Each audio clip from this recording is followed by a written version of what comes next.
Hello sa inyong lahat! Narito na naman si Mami Essie para mag-share na naman sa inyo ng isang masarap na recipe. Dahil nalalapit na naman po ang Holy Week, syempre po ang lahat ay nasa bahay. Kaya magluluto po tayo ng isang masarap na merienda. Sa amin po kasi usong-uso to sa Bulacan. Pagka po kasi Holy Week, di po ba, nagbabasa ng mga pasyon. Ito po yung laging niluluto na pamerienda. Kaya dahil po nalalapit, nagagawa po tayo ngayon ng ginataang bilo-bilo. Pero bago tayo mag-umpisa, kung kayo ay nasa Facebook, don't forget to follow, like, and share. At kung nasa YouTube naman po, wag lang kalimutang mag-subscribe at pindutin ang bell button para lagi kayong updated sa ating mga bagong video. Ngayon, narito po ang ating mga kakailanganing sangkap. Sa paggawa po ng ginataang bilo-bilo, gagamit po tayo ng kalahating kilong kamote, kalahating kilong gabi, 6 na pirasong saging na saba.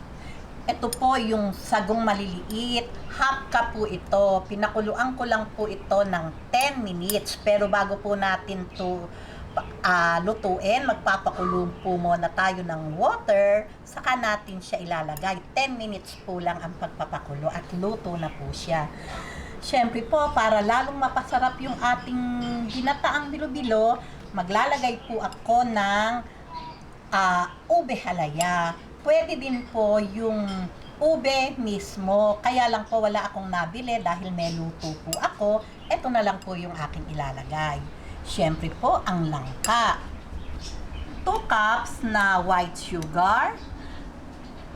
Ito po yung ating coconut milk o pangalawang piga ng gata. Pampalambot po yan. At meron po tayong 5 cups na coconut cream. Ito po yung ating ube flavor. At syempre po, masarap, syempre maraming bilo-bilo. Ito po, dati po, di po ba, pag bilo-bilo ang kailangan natin, magbababad pa tayo ng malagkit na bigas, saka po natin ipagigiling sa palengke. Ngayon po, meron na po tayong instant na glutinous rice flour. Ito lang po yung gagawin nating bilo-bilo. Okay, ngayon po, umpisahan po muna natin yung paggawa ng bilo-bilo.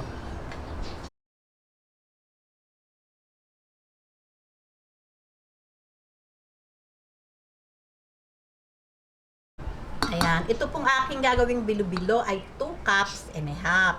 Lalagyan po natin ng water, half cup muna, para po onti-onti lang po yung pagtutubig para po matansya natin yung kanyang tigas o yung lambot.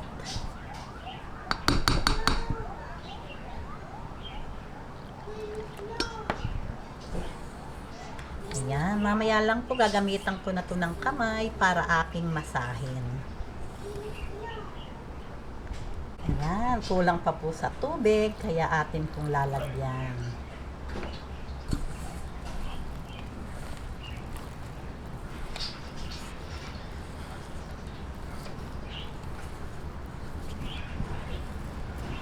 Ayan, bali po ang nilagay kong tubig ay 1 cup. Sa 2 cups and a half na glutinous rice flour.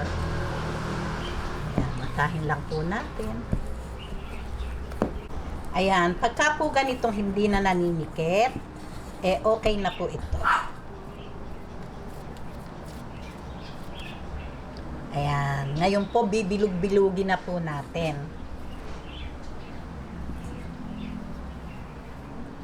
Ayan, ganyan lang. Ayan. Nasa inyo po yon kung ganong kalaki yung gusto nyo. Pero syempre po, para hindi nakakaumay, ganyan lang. Ayan. Heto na po yung ating nagawang bilo-bilo. Ngayon po, umpisahan na po natin yung pagluluto. Lagay po natin tong pangalawang piga ng gata. Ayan.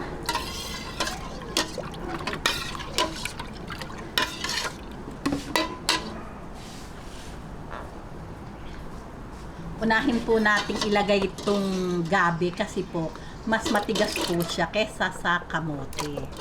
Ayan.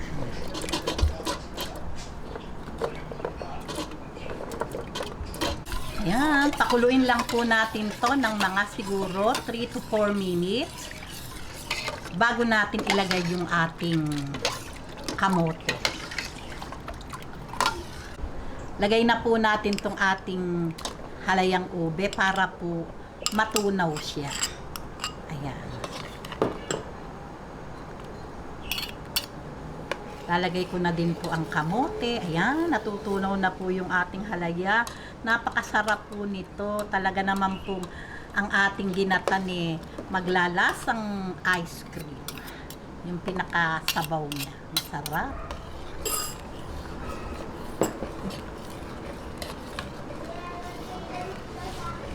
Ayan. Lagay natin ang kamote.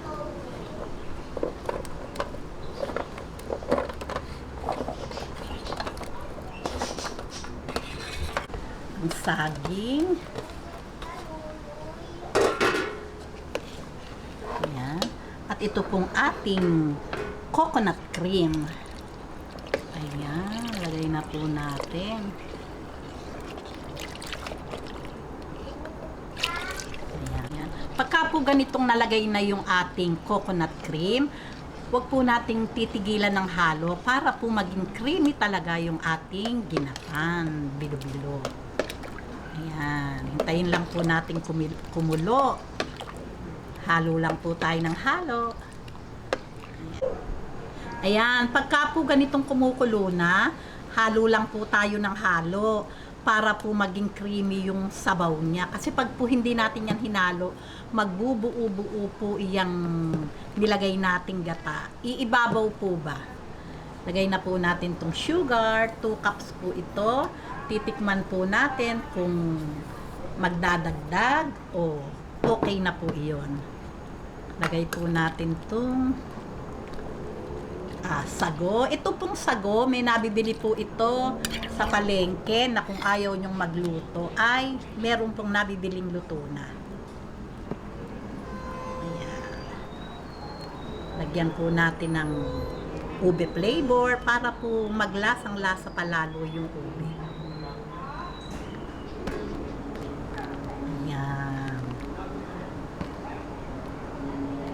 Hintayin.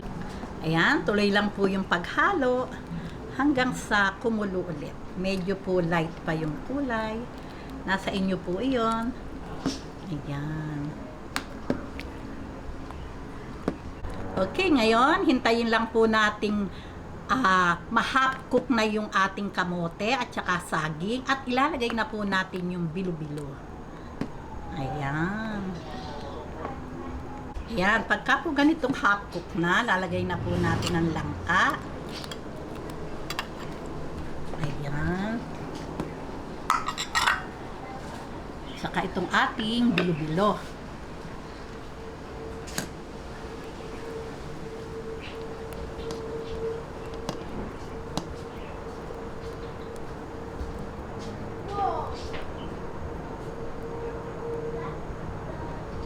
Ayan. Hintayin lang po nating lumutang yung bilo-bilo at ready na po ito. Okay.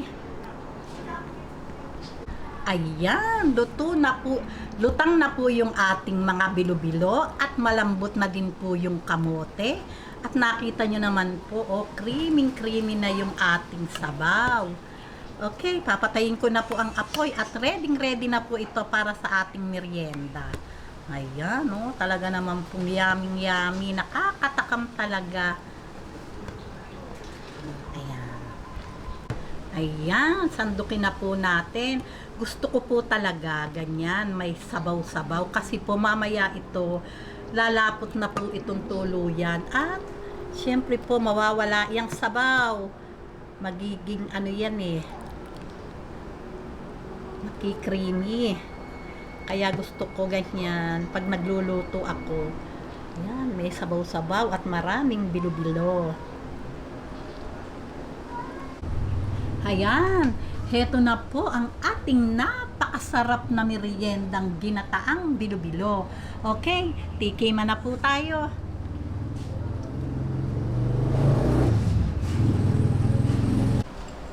Okay, tikiman na po tayo.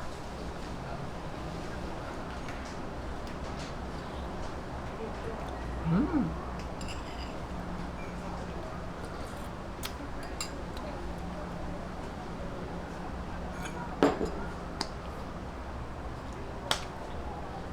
Talaga pong masarap. Kasi po, lasang-lasa talaga po yung gata. Talaga pong napaka-creamy sa gata at nakadagdag pa po kasi yung nilagay kong halayang ube. Talaga pong nagpalinamnam sa ating ginataang bilo-bilo. O, paano po? Gawin nyo na po ito, talaga naman pong napakayami. Yung pong paglalagay ng sugar, nasa inyo po iyon kung gaano ang gusto nyong tamis. O, paano po? Kung nagustuhan nyo ang video na to, huwag lang kalimutang mag-likes. And don't forget to share and subscribe. Babus!